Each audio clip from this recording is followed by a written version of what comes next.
할렐루야.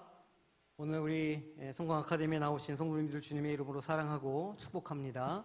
오늘도 좀 이따가 비 소식이 있어요. 비 오는 수요일. 정말 주님께서 오시기에 적당한 날이 아니라 할 수 없는 그런 날이 될 것 같습니다. 요즘에 부산 시민들한테 조금 기쁜 소식이 있습니다. 롯데가 9승을 오늘도 이기면 10승인데 로이스터 최고 기록이 11연승이라고 그러더라고요. 자, 넘어보자. 아마 여기 이제 제가 성광교회 부임해서 이런 일이 일어나는 게 아닌가 이제 제가 그런 생각을 좀 농담입니다. 자, 오늘 말씀에 우리가 하나님 앞에서 이 죄직의 권위가 무엇인가? 죄직의 권위가 무엇인가에 대해서 이제 우리가 좀 이야기를 해보려고 해요. 권위가 있다. 이게 어떤 의미일까요? 권위가 있다. 권위. 영어로는 이제 authority 이렇게 얘기하는데 무엇을 권위라고 부를까요?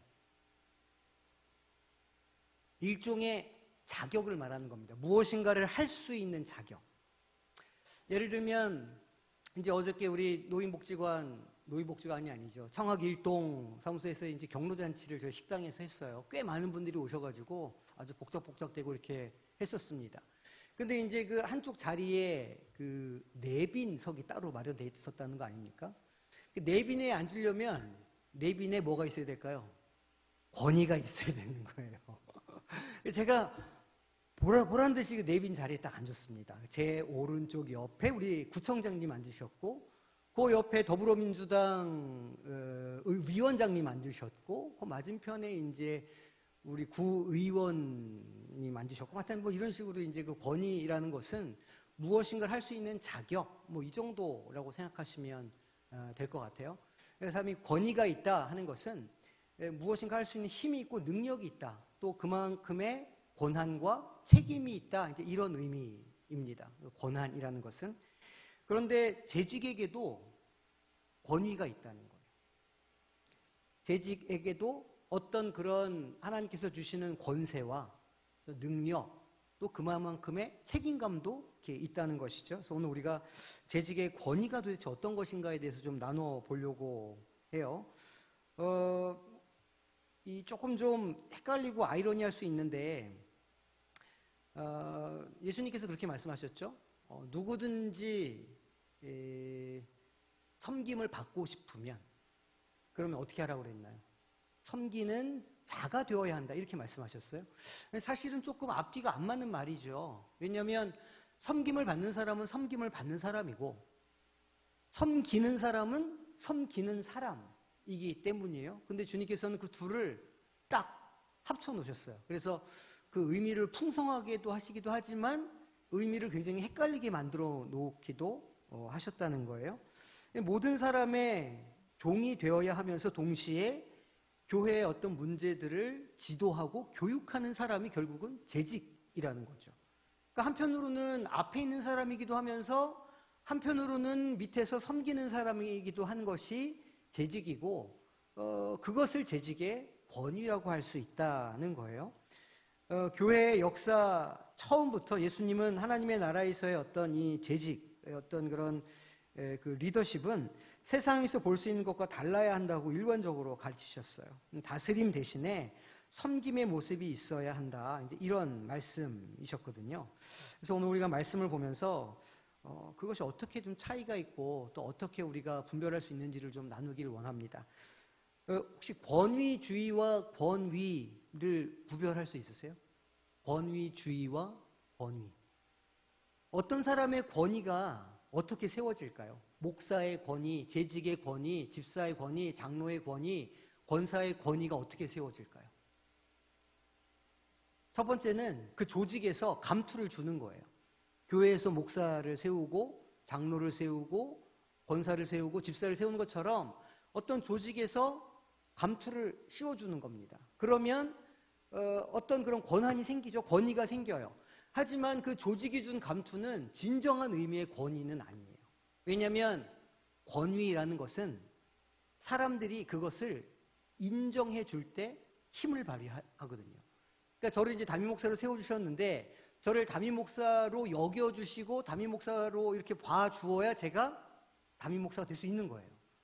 장로, 권사, 집사 다 마찬가지죠. 그러니까 교회에서 우리가 받는 직책은 교회에서 씌워주지만 나머지 성도들이 그것을 인정해 줄 때 거기서 실제 힘과 권력이 나올 수 있다는 거예요. 예를 들어서 대통령을 우리가 뽑았는데 국민들이 뽑아주죠.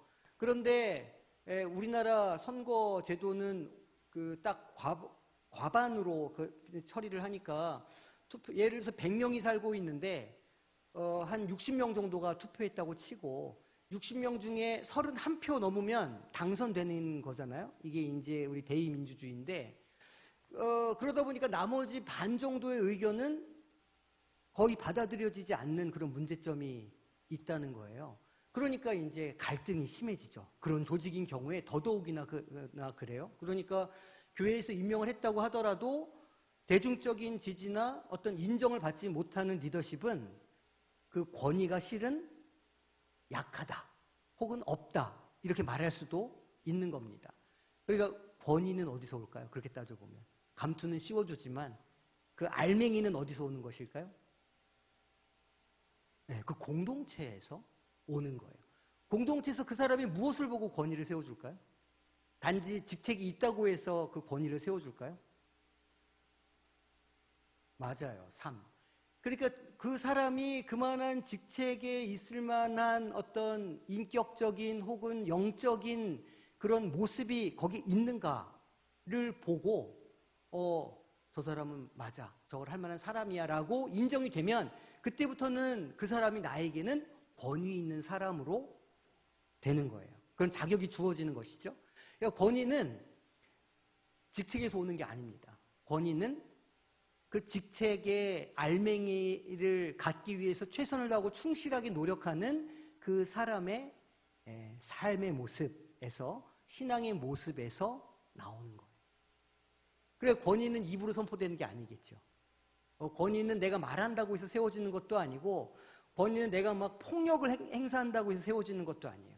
권위는 삶을 통해서 자연스럽게 드러나는 것이다. 우리가 이제 이렇게 생각하면 되죠. 그러니까 삶은 따르지 않는데 자신의 권위만을 주장하는 것을 우리는 권위주의다 이렇게 이야기하죠. 그것은 실제 권위가 있다 없다와는 상관이 없는 거예요.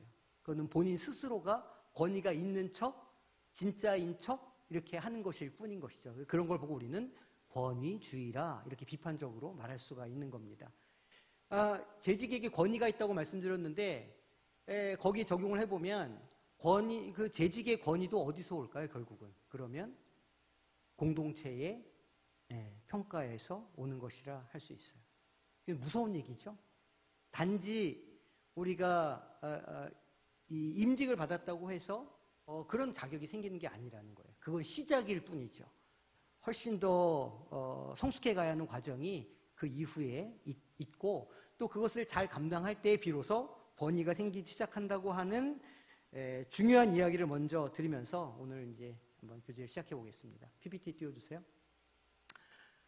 우리가 제가 지난주에 이제 인사를 해보니까 저만 하더라고요. 다시 한번 해보겠습니다. 자, 큰 소리를 하셔야 돼. 깜짝깜짝 놀라게. 네? 자, 한번 그냥 저를 보고 한번 해보세요. 시작! 안녕하세요. 반갑습니다. 잘 오셨습니다. 그렇죠. 요 정도 톤이 주일날 나와야 됩니다. 얼굴 보면 누가 먼저 인사하는 거라고요? 먼저 보는 사람이. 자, 우리 서로를 보시면서 2번 반복하겠습니다. 시작! 안녕하세요. 반갑습니다. 잘 오셨습니다. 안녕하세요. 반갑습니다. 잘 오셨습니다. 네. 야, 우리가 이거를 연습하는 것 자체가 좀 웃기는 일이긴 한데 웃잡니까? 안 되는 걸 될 때까지 연습을 하도록 하겠습니다. 이런 걸 잘해야 뭐가 세워질까요? 권위가 세워지죠. 우리 장로님들 진짜입니다. 우리 권사님들 진짜예요. 먼저 하셔야 되는 거예요. 자, 오늘 에스겔 말씀을 보면 내용은 대충 그런 내용들이에요. 원래 목자들이 있었는데 목자들이 어떻게 했다는 거예요, 지금? 양을 안 쳤다는 거예요. 목양을 안 했다는 거예요. 그리고 누구 배를 불렸다고요? 자기 배만 불렀다는 거예요. 하나님께서 이렇게 이제 화가 나셔가지고 내가 다시는 너희들이 그렇게 못하게 할 거야. 이제 이렇게 하시는 말씀이에요. 이게 사실은 그 북이스라엘 남유다의 그 마지막 때에 그 왕들과 지도자들에게 주신 경고의 말씀이에요. 그 예배 처소를 허물고 이방신들에게 가서 우상 숭배를 하고 백성들을 돌보지 않고 백성들의 삶은 피폐해지는데 그냥 자기들 앞가림만 하는 겁니다. 지도자들이 자기들 살 길만 찾는 거예요. 하나님께서 이 말씀을 딱 주시는 거죠. 자, 이 말씀을 보시면서 첫 번째 질문이에요. 이 에스겔에서 우리가 읽은 본문을 따르면 하나님께서 원하시는 좋은 재직은 어떤 모습을 가져야 한다는 것일까요? 그래, 좋은 재직, 좋은 리더십, 좋은 장로님, 좋은 집사님, 권사님은 어떤 모습을 가져야 그 직분을 맡은 자로서 참 충성되구나라는 것을 말할 수 있다는 것일까요? 오늘 본문에 비추어 보면 그렇죠. 돌봄과 양육을 할 때 맡겨진 양들, 제가 지난주에 설교할 때 말씀드렸지만 우리에게 맡겨주신 양들이 있어요. 다음 세대도 우리의 양들이고 우리 가족 중에 안 믿는 이들도 우리의 양들이고 우리 이웃들도 양들인데 주님께서 우리에게 맡겨주신 양들을 향해서 돌보고 그들을 양육하는 일을 하는 것이 재직이 당연히 감당해야 할 일이라는 거예요. 근데 이 일을 하지 않고 그냥 자기의 신앙, 자기의 어떤 유익과 만족, 자기의 어떤 형통을 위해서만 살아간다 그러면 그건 누가 봐도 사실 재직이라고 할 것 없이 그리스도인으로서의 삶으로서도 그것은 한참 모자르는 삶이라 할 수 있는 것이죠. 그러니까 에스겔이 지적하고 있는 그 지도자들은 그런 면에서 어떤 지도자로서의 자격이 없는 사람이라 할 수 있는 것이죠. 그러니까 좋은 재직은 양들을 잘 돌보고 양육해야 한다는 중요한 그 모습이 있는 것이죠. 두 번째 질문이에요. 이 본문에 따르면 이스라엘 목자들은 어떤 면에서 그럼 실패한 거예요? 양들을 돌보지 않았다는 거예요. 양들은 먹이지 않고 자기만 먹었다는 거예요. 그죠? 자기만 알고 양을 돌보지 않았다. 이렇게 지금 비판하고 있습니다. 생각해보면 이 재직은요, 교회를 위해서 존재해요. 그러니까 재직이 필요한 이유는 교회 공동체를 위해서예요. 목사, 장로, 집사, 권사를 세우는 이유는 교회 공동체의 유익을 위해서 세우는 것이죠. 그 개인의 삶의 어떤 만족과 기쁨과 뭐 이런 걸 누리기 위해서 세워지는 게 아니잖아요. 그 말은 공동체가 없으면 재직이 필요하지 않다? 필요하지 않다는 뜻이에요. 그러니까 재직에게 있어서는 그 공동체가 존재 이유라는 겁니다. 공동체가 있기 때문에 목사도 있는 것이고 공동체는 다른 말로 교회라고 할 수 있죠. 교회가 있기에 권사님도 있고 장로님도 있는 것이죠. 그러니까 그 교회가 존재할 수 있도록 교회가 잘 존재할 수 있도록 하는 일이 결국은 재직의 일이라는 거예요. 너무 당연한 이야기죠. 그래서 목자들이 자기 이익에만 이렇게 마음을 빼앗겨서 교회를 돌보아야 하는 자신의 사명을 잃어버리면 결과적으로는 교회가 약해지면 자기의 기반도 약해질 수밖에 없는 것이죠. 그러니까 재직은 교회 공동체를 위해서 존재한다. 교회 공동체가 없으면 재직도 없다. 이게 이제 아주 중요한 또 원리라 할 수 있습니다. 이 내용을 이제 베드로서나 여러 가지 성경에서 우리가 살펴볼 거예요. 이제 여러 가지로 이것을 설명을 하고 있습니다. 재직의 권위가 어디서 나오느냐? 베드로전서 5장에 보면 이렇게 말씀하시죠. 너희 중에 있는 하나님의 양무리를 치되 어떻게 하랄까요? 억지로 하지 말고, 억지로 하지 말라는 건 어떻게 하라는 얘기예요? 기쁨과 자원함으로 하라는 이야기죠. 신방 가요 이렇게 하면 신방 막 이렇게 이게 아니고, 우리 교육자들이 신방 가시죠 이렇게 하면 기쁘고 즐겁게 네 이렇게 가셔야 되는데 그러실 줄로 믿습니다. 그러니까 다 그러신 분들이에요. 우리 모두는. 근데 이제 뭐 신방이랄지 어떤 그런 돌보는 사역 가운데 이렇게 나아가야 할 때 막 싫은 거예요. 귀찮고 이렇게 특히나 썩 내가 이렇게 좀 사랑하지 않는 사람이에요. 근데 돌봐야 돼. 신방 가야 돼. 그러면 마음이 불편하잖아요. 나 말고 다른 사람을 데리고 가시죠. 이제 이렇게 할 수 있는 거예요. 근데 사실 그것은 재직의 본분은 아닌 겁니다. 재직은 양무리를 치되 억지로 하지 않아야 돼요. 자원함과 즐거움으로 해야 된다는 것이죠. 그리고 하나님의 뜻을 따라 해야 합니다. 자신의 감정이나 자신의 기호나 자신의 생각에 따라 하는 것이 아니라 하나님의 뜻에 따라, 하나님의 뜻에 따라. 무엇으로? 자원함으로. 하나님의 양무리를 친다는 것은 이렇게 때리는 게 아니죠. 양무리를 잘 보살펴서 이렇게 잘 먹여서 키우라는 의미 아닙니까? 하나님께서 우리에게 맡겨주신 양들을 잘 키워야 되는데 그 기쁨과 즐거움으로 하라는 거예요. 그런데 우리가 그 선한 목자에 대해서 잘 알고 있지만 양을 칠 때 그냥 그 양이 쉽게 쳐질까요? 아무것도 하지 않아도 양들이 저절로 자랄까요? 아니죠. 양을 치려면 목자는 반드시 희생을 해야 해요. 양치는 사람들은 자기 시간을 내야 되고 때로는 주머니에서 뭐가 좀 나와야 되고 그리고 하기 싫어도 자원함으로 즐거움으로 그 일에 참여해야 되고 여러 가지를 좀 내놔야 하는 거예요. 자기의 것을 지키면서 자기의 만족을 지키면서 이 일을 감당할 수는 없어요. 그러니까 억지로 한다는 것은 내 것을 이렇게 좀 쉬운데 내 시간 빼기 싫은데 내가 이거 하기 싫은데 막 이렇게 하는 것은 그 억지로 하는 것인데 그렇게 하면 안 된다는 거예요. 억지로 하는 일에는 열매가 없습니다. 그 분명한 일이죠. 자원함과 즐거움과 기쁨으로 할 때 조금 다른 말로 하면 성령께서 주시는 능력으로 할 때 거기에 열매가 있는 거예요. 어떤 열매요? 생명의 열매. 그 마음이 상했던 사람이 마음이 회복되고 예수를 떠났던 사람이 다시 돌아오게 되고 그 몸이 아팠던 사람이 손을 얹으면 나으리라 야고보 사도가 말하지 않습니까? 병이 낫는 역사가 있게 되고 그런 것이 우리가 자원함으로 하나님의 뜻을 따라 즐겨 할 때에 비로소 그런 역사가 일어날 수 있다는 거예요. 이게 참 중요한 원칙이죠. 억지로 하지 말고 하나님의 뜻을 따라 자원함으로 하라 이렇게 이야기를 하고 있습니다. 이 하나님의 뜻을 따라도 참 이게 중요한데 보통 교회에서 교회의 일을 세상 일처럼 하려고 하는 사람들이 있어요. 그러니까 세상의 기업체라고 하면 기업체는 최소한의 자원을 투입해서 최대한의 이윤을 내는 곳이 기업이니까 어떻게 하냐면 가장 손쉬운 방법, 가장 빠른 방법, 가장 효과가 좋은 방법을 세상에서는 추구해요. 그렇게 해야 빨리 어떤 결과가 나오고 이윤이 나니까. 그래서 교회 일도 그렇게 하려고 하시는 분들이 계시는 거예요.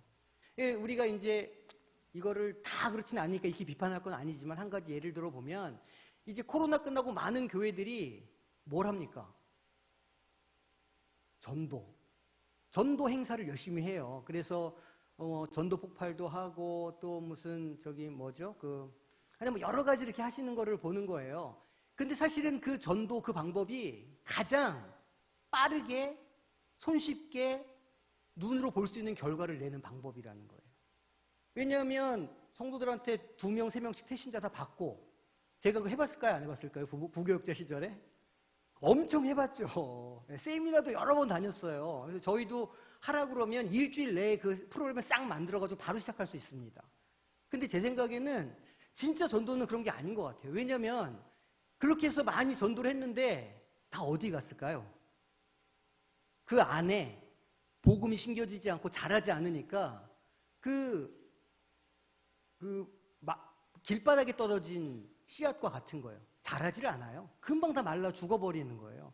그래서 이건 아닌 것 같다. 정말 복음이 증거되려면 정말 복음이 증거되는 그 사람의 밭이 좋은 밭이 되어야 복음이 증거가 될 건데 그렇게 하려면 그 옆에 있는 누군가가 제대로 잘 살아야 된다. 이런 생각을 하게 됐어요. 그러니까 내가 그리스도인으로서 너무너무 잘 살고 사람들에게 본이 되어야 그때 내가 그리스도인으로서의 뭐가 생길까요? 권위가 생기는 거예요. 그때 복음을 증거하면 그 복음의 능력이 거기에서 드러나게 되는 것이죠. 그 회사에서 맨날 정말 지각하고 뭐 성실하지도 않은 사람이 전도잔치 한다고 태신자 해가지고 선물 줄게 교회 나와. 그건 아닌 것 같아요. 그건 전도도 아니고 그거는 그냥 회사에서 무슨 행사하는 것이지 그거는 엄밀하게 말해서 복음 증거는 아닌 것 같다는 생각을 제가 하게 됩니다. 그러니까 교회의 일은 하나님의 뜻을 따라서 하나님의 방법대로 천천히 가고 조금 느려도 그건 중요하지 않아요. 하나님의 뜻대로 하는 것이 중요하지. 한 발 한 발 천천히 하나님의 뜻대로 해나갈 때 하나님의 뜻대로 할 때 그 안에 성령의 역사, 생명의 역사가 있게 될 줄로 믿습니다. 그것을 우리가 바라보면서 사역을 감당해야 하는 것이죠. 재직이 그렇게 할 때 재직의 삶의 권위가 생기는 거예요.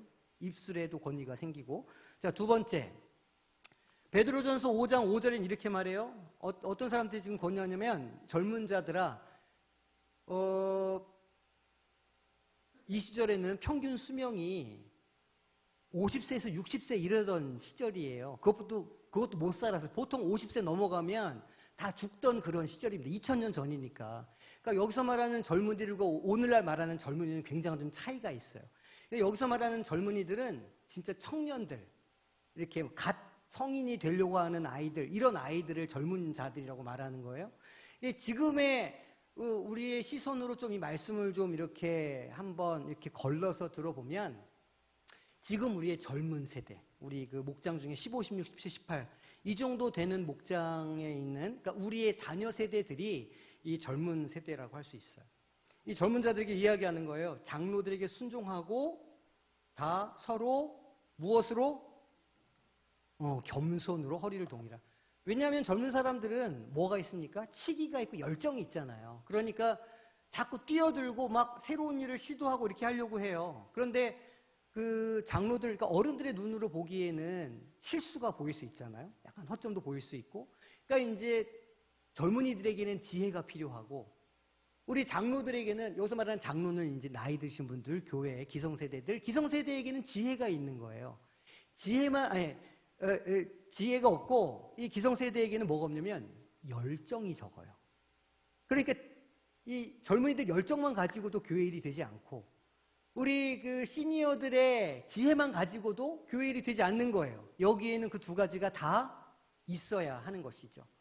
그래서 우리 그 시니어들의 지혜를 이 젊은이들이 빌려서 그들의 열정을 엎어서 그렇게 함께 일을 해갈 때 비로소 교회가 아름답게 세워져 간다는 거예요.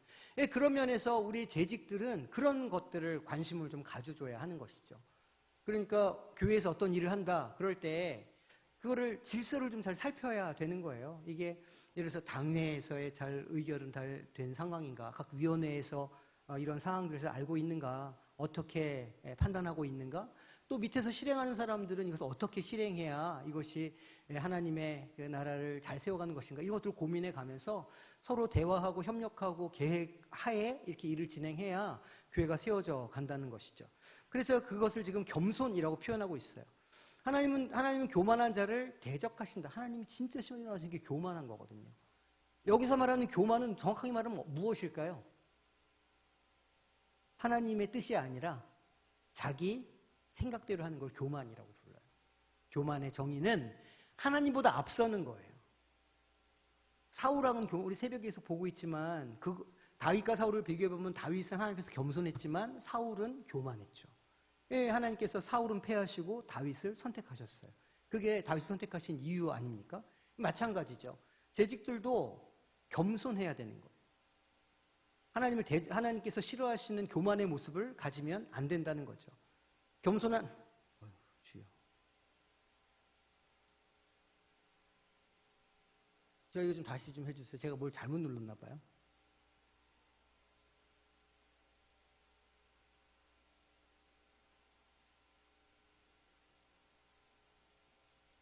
됐어요. 네. 겸손한 자들에게는 은혜를 주신다, 이렇게 이야기합니다. 우리가 늘 이야기하지만 우리가 무슨 전공자들도 아니고 무슨 우리가 주방에 무슨 다 자격증이 있어서 자격증 있으신 분들도 계시죠, 우리 교회에. 근데 하여간 주방 들어가실 때 자격증 있어야 돼. 조리사, 영양사 이런 거 있어야 돼. 이런 게 아니잖아요, 저희가 무슨 이렇게 재직들 세울 때, 장로님들 세울 때 장로님들은 시험을 보죠. 저도 시험을 보고 목사가 됐습니다. 근데 우리 집사님들 세울 때 우리가 시험을 봐가지고 자격을 제한해서 이렇게 세우지는 않는다는 말이에요. 그 말은 무슨 말이냐면 이 하나님의 일, 공동체를 세워가는 일은 사람의 지식으로 하는 게 아니라는 말이거든요.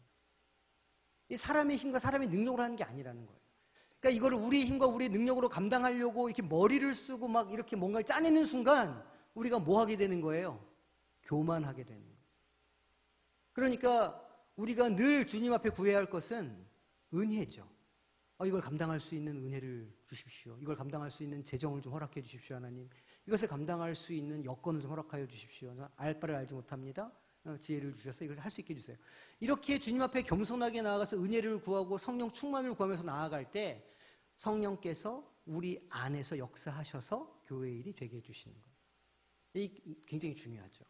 교회 일은 사람의 힘, 사람의 능력, 사람의 지혜로 하는 것이 아니다. 철저하게 하나님의 뜻에 맞게 은혜 안에서 하는 것이다. 그렇게 은혜로 할 때 재직에 뭐가 세워진다? 권위가 세워진다. 그렇죠.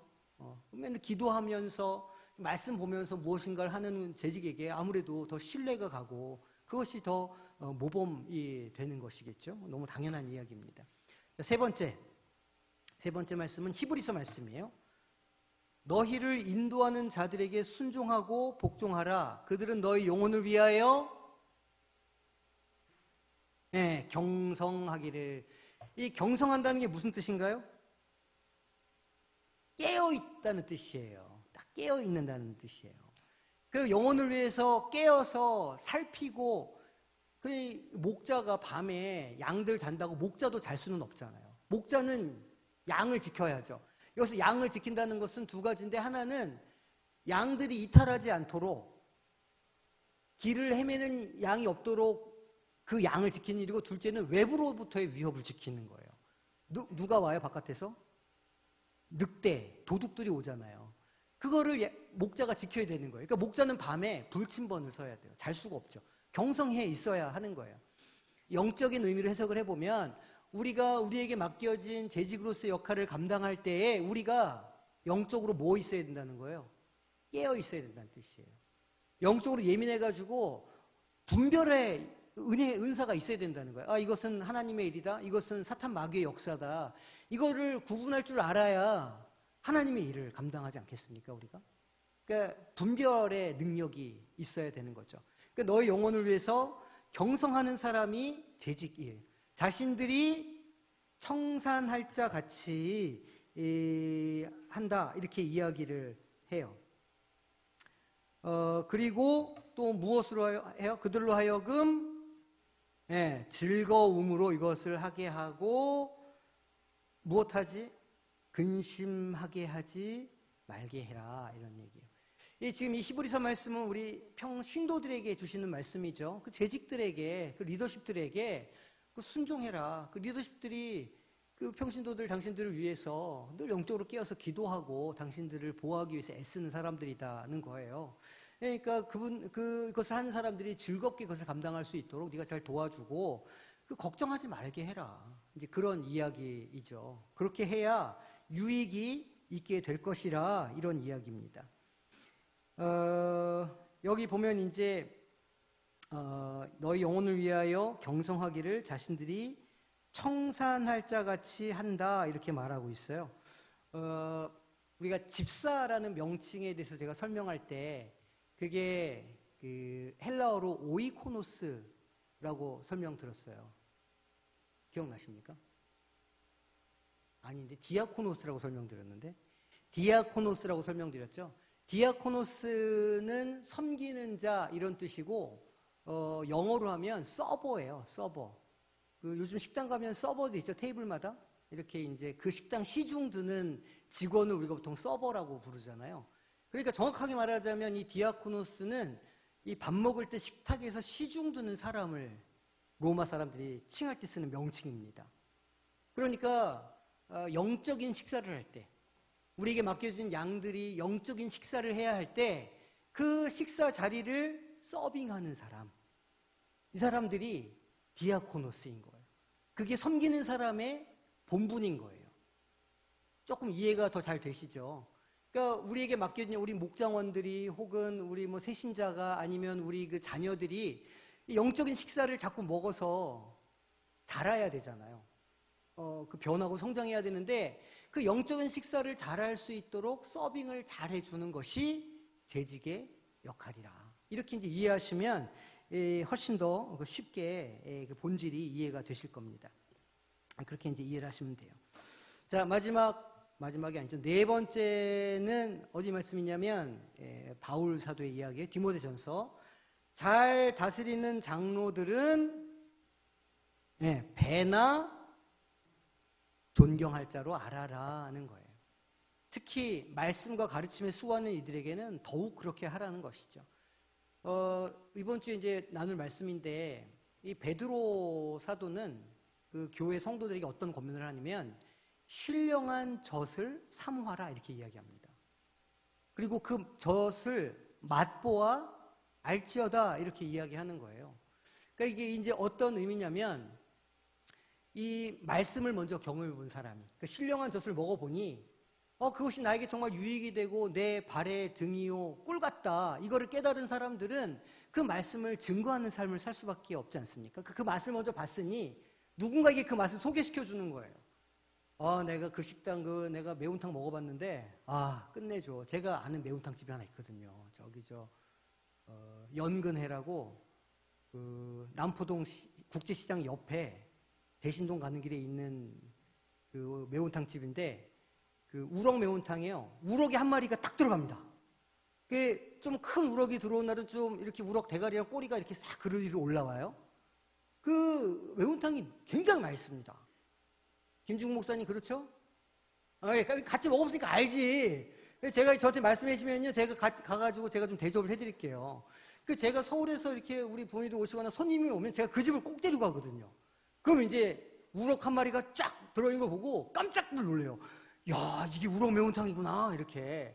이제 저는 그 맛을 아니까 어디서 그 사진만 봐도 침이 나와요. 난 그 맛을 보아 알았으니까. 근데 그리스도의 삶이 그렇다는 거예요. 재직의 삶도 그렇다는 거예요.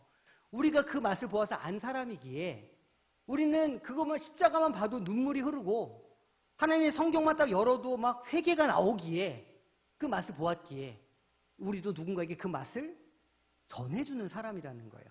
근데 오늘 말씀 보니까 장로들은 배나 존경할 자로 알아라 이렇게 얘기하는 거예요.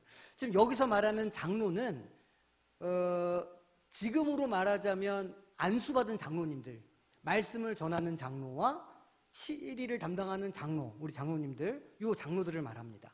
그러니까 교회 최고 지도자들이죠. 이분들을 존경하되 배로 존경하라는 거예요. 그래서 존경한다는 것은 어떤 뜻일까요? 존중해 주는 거예요. 저분을 존중해 주는 거예요? 남편을 존중해 줘야 남편이 기가 살잖아요. 똑같은 것이죠. 장로님들을 존중해 드려야 존중한다는 것은 어떤 뜻이에요? 대접해. 대접 좋죠. 우리 장로님들 대접을 잘 해주세요. 대접. 장로님들이 하는 이야기를 순종하는 거예요, 사실은. 그러니까 장로님들의 이야기 또 당회의 결정들이나 이런 권위자들의 그 결정들을 순종하고 따라줄 때 권위가 세워지죠. 물론 아까 처음 말씀드린 대로 스스로 권위 있기 위해서 스스로의 영혼을 잘 세워가야 하지만 이건 이제 성도들의 입장에서는 그 장로들을 배로 존경할 자로 알아야 된다는 거예요. 왜냐하면 말씀과 가르침에 수고하는 자들이기 때문에 그 맛을 알려주는 사람들이기 때문에 전하는 사람이기 때문에 그것이 중요하다는 거예요. 그 꼴을 먹고 교회 공동체가 자라니까 그 꼴을 먹여주는 손을 또 그 꼴을 먹여주는 입술을 잘 우리가 보살피고 존중해줘야 좋은 꼴이 나올 수 있기 때문이죠. 이해가 되시죠? 이 다 이렇게 연결이 되어 있는 이야기예요. 자, 디모데전서 이게 이제 마지막 설명인데 5장 19절 20절이에요. 누구에 대한 고발은?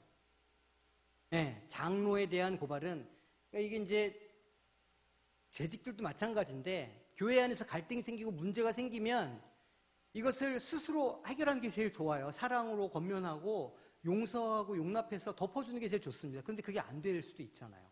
교회들마다 그런 게 안 되는 경우가 있거든요. 그럴 경우에 무엇인가 이 문제를 공론화하고 이렇게 드러내기를 원한다면 그런 고발은 어떻게 하라는 거예요? 두세 증인이 없으면 받지 말라는 거예요. 왜 두세 증인일까요? 증인 한 사람은 매수할 수도 있어. 그래서 증인을 두세 사람을 세우라는 거예요. 이쪽 증인 저쪽 증인 이야기를 다 들어봐야 된다는 거죠. 공평하게 판단하라는 거예요.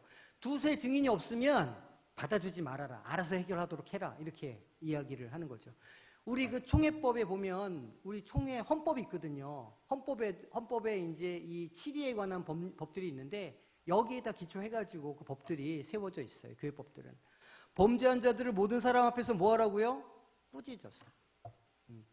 두세 사람 증인을 세워가지고 잘못한 점이 드러나면 공개적으로 꾸짖으라는 거예요.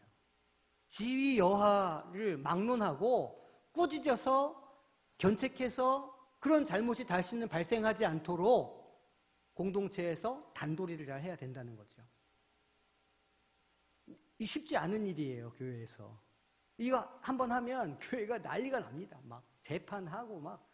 저 이제 앞에 있던 교회에 비전센터를 새로 건축하면서 그 기존에 있던 건물을 헐었습니다. 허는데 창고가 갑자기 나타난 거예요. 감춰졌던 창고가. 그 창고에서 1950년대, 60년대 문서가 막 쏟아져 나왔어요. 그 교회에. 제일 많은 문서가 뭐였는지 아세요? 서로 고소 고발하는 고소장이 와, 그 당회록에 반 이상이 그걸 너무너무 놀랐어요. 야, 이렇게 사건 사고가 많았구나, 이 교회가. 근데 그럴 정도로 하여튼 그런 걸 이렇게 봐가지고 지금 다 거의 다 정리를 해 놓으셨을 겁니다. 어쨌든 그렇더라고요. 어쨌든 범죄한 자들을 모든 사람 앞에서 꾸짖어서 나머지 사람들로 두려워할 정도로 어우, 우리 이런 잘못을 범하면 안 되겠구나. 깜짝 놀랄 정도로 견책을 하라 이렇게 얘기하는 거예요. 근데 제 생각에는 견책까지 가면 안 되고 두세 사람이 증인이 나와도 안 된다고 저는 생각해요. 그 갈등 생긴 사람들 사이에 서로 간에 어떤 용서함이나 또 서로를 용납함이 있을 때 그게 교회 공동체예요. 그게 없으면 흔히들 교회에서 해결이 안 되면 어디로 갈까요? 세상 법정으로 나가잖아요. 그러니까 그 선에서 해결되지 않는 것이라면 결국은 교회에서도 해결이 안 될 것이고 그러면 세상 법정으로 나가가지고 아주 그냥 세상 사람들이 보기에도 흉한 일이 될 수 있을 거라는 것이죠. 그래서 제 관점에서는 처음부터 이런 고발 자체가 없는 것이 좋다. 그 양당 간의 서로 이해와 화해와 어떤 용서와 인정을 통해서 그렇게 해결되는 것이 가장 아름답고 그래야 된다 저는 생각합니다. 자, 지금 이제 우리가 이 5가지의 이야기 말씀을 봤어요. 베드로서 5장 2절은 양무리를 칠 때에는 억지로 하지 말고 자원함으로 하나님의 뜻을 따라서 해야 된다는 거예요. 그러니까 재직의 역할을 감당할 때 자신의 사람의 힘이나 능력으로 하는 것이 아니라 하나님의 뜻을 좇아서 성령 안에서 감당할 때 자연스럽게 그 권위가 세워진다. 그런 의미죠. 두 번째로 베드로전서 5장 5절은 젊은 사람들한테 주는 말씀이었어요. 장로들한테 순종하라. 겸손해라. 하나님보다 앞서지 말고 하나님께 의뢰해서 그 하나님의 뜻을 따라서 그것을 잘 해가야 된다. 이제 이런 이야기가 두 번째 이야기였고, 세 번째 히브리서 13장 말씀은 그 리더십들에게, 재직들에게 순종하는 것이 좋다. 집사, 권사, 장로님들의 어떤 의견이나 어떤 그런 교회의 어떤 방침에 우리가 순종할 때 질서가 세워지고 덕이 선다는 것이었고요. 이제 디모데전서 5장 17절은 장로들을 존경해라. 특히 말씀을 증거하는 사람들한테 더욱 그렇게 해야 된다는 말씀이었고, 디모데전서 5장 19절, 20절 지금 방금 본 것은 갈등이 생길 때 되도록이면 교회 안에서 해결할 수 있어야 한다. 이제 이렇게 얘기를 했습니다. 재직의 오늘 권위, 그러니까 그 사람의 어떤 권세, 어떤 영적인 어떤 능력이 어디서 나오는가에 대해서 우리가 이야기를 했는데, 감투에서 나오는 게 아니에요. 처음 말씀드린 것처럼. 그것은 이렇게 지금 본 이런 그런 삶의 모습이나 이런 영적인 어떤 모습에서 나오는 것이지, 권위는 절대로 그 감투에서 나오는 것이 아니다. 이것을 기억해야 하겠습니다. 우리가 생각 나누기를 오늘은 그룹별로 안 하고 그냥 그 자리에 앉아서 한번 얘기를 해보시면 좋겠어요.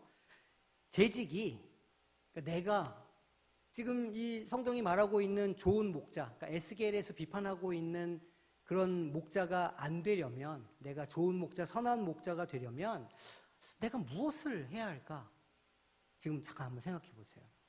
내가 선한 재직, 선한 목자와 같은 재직이 되려면 내가 무엇이 부족한가? 한번 생각해 보세요.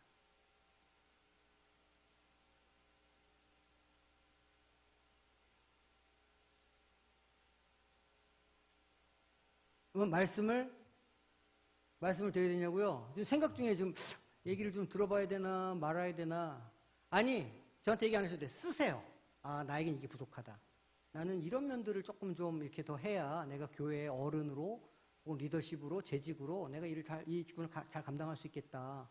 내가 부족한 건 이건 것 같다. 한번 좀 써보세요.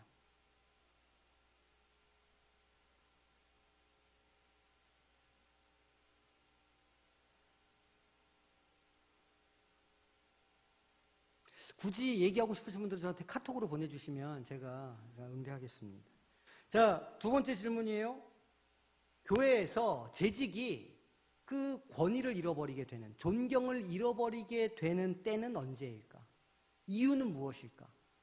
언제 재직이 재직으로서의 그 체면이 상한다고 생각하세요? 그럼 생각해 보세요. 내가 재직인데 내가 언제 체면을 구겼나?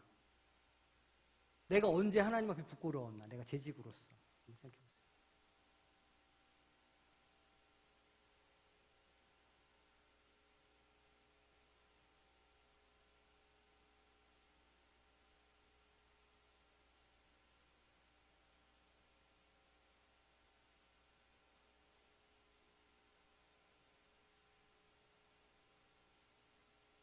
자, 그러면 두 가지 내용을 엮어가지고 결단하기에 이제 적으시는 거예요. 나는 재직의 권위에 대해 배운 것을 통해서 땡땡땡땡 하겠습니다. 여기에 쓰시는데 실천 가능한, 어렵지 않은, 당장 지금부터 할 수 있는 것으로 한번 기록해 보세요. 나는 무엇 하겠습니다. 이렇게 문장을 완성해 보세요. 나는 이 권위에 대해서 배운 것을 통해서 땡땡땡 하겠습니다. 이렇게 딱 결단을 개인적으로 하시는 거예요.